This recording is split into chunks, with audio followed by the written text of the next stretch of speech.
ಚಿಕ್ಕ ವಯಸ್ಸಲ್ಲಿ ನಾನೇನ ಬಿಡೋರೆ ನೋಡಿದ್ದೆ. ಸೊ ನಂಗೆ ಅವರು ಆ ದೆವ್ವ ಬಂದಾಗ ಒಂಥರ ಮುಖ ಮಾಡ್ಕೊಂಡು ಮಾಡ್ತಾರಲ್ಲ, ನಾನು ಫುಲ್ ಎದುರ್ಕೊಬಿಟ್ಟಿದ್ದೆ. ಸೊ ಫಿಲ್ಮ್ ಕ್ಲೈಮ್ಯಾಕ್ಸ್ ಅಲ್ಲಿ ರಾಘವೇಂದ್ರ ಫೋಟೋ ಇಂದ ದೀಪ ಬಂದು ಪ್ರೇತಾನ ದೂರ ಮಾಡುತ್ತೆ.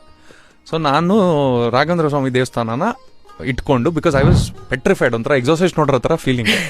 So for the longest time I was scared of Anant sir. So ಅವ್ರನ್ನ ಫಸ್ಟ್ ಟೈಮ್ ಮೀಟ್ ಮಾಡಿದಾಗ ತುಂಬ ಇಂಟಿಮಿಡೇಟಿಂಗ್ ಇತ್ತು. ಆ್ಯಂಡ್ ನರೇಶನ್ ನಾನು ಫಸ್ಟ್ ಆಫ್ ಆಲ್ ನಾನು I am not a good narrator. ಕತೆ ಬರಿತೀನಿ, ನನ್ನ ಬಿಲೀಫ್ ಏನು ಅಂದ್ರೆ ಕತೆ ಓದಬೇಕು. ನಮ್ಮ ಇಂಡಸ್ಟ್ರಿಲಿ ಹೆಂಗೆ ಅಂದ್ರೆ ನೀವು ಕತೆ ಹೇಳಿ 5 ನಿಮಿಷ ಕೊಡ್ತೀನಿ ಅಂತ ಆ ಥರ ಹೇಳ್ತಾರೆ. ಸೊ ನಾನು ನರೇಷನ್ ಮಾಡ್ಬೇಕಾದ್ರೆ ಹೇಳ್ಬಿಟ್ಟೆ ಸ್ಟಾರ್ಟಿಂಗ್ ಅಲ್ಲಿ ಸರ್ಗೆ ತುಂಬಾ ಕೆಟ್ಟದಾಗ ನರೇಟ್ ಮಾಡ್ತೀನಿ, ಪ್ಲಸ್ ಇದು ಆಗೋದ್ರ ಸೊಬ್ಬಿದು.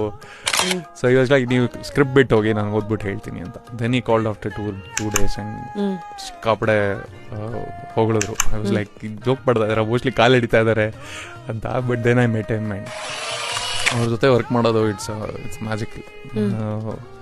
Define magic in few instances ಅಂದ್ರೆ that is cinema, that is the beauty of it. ನೀವು ಗುದಿಬಣ್ಣದ ಎನಿ ಫ್ರೇಮ್ ತೆಗೆದು ನೋಡಿ, ಅನಂತ್ ಸರ್ದು ಆ ಮ್ಯಾಜಿಕ್ ಏನಂತ ಹೇಳ್ತಾ ಇದೀವಲ್ಲ, that is what you try to capture.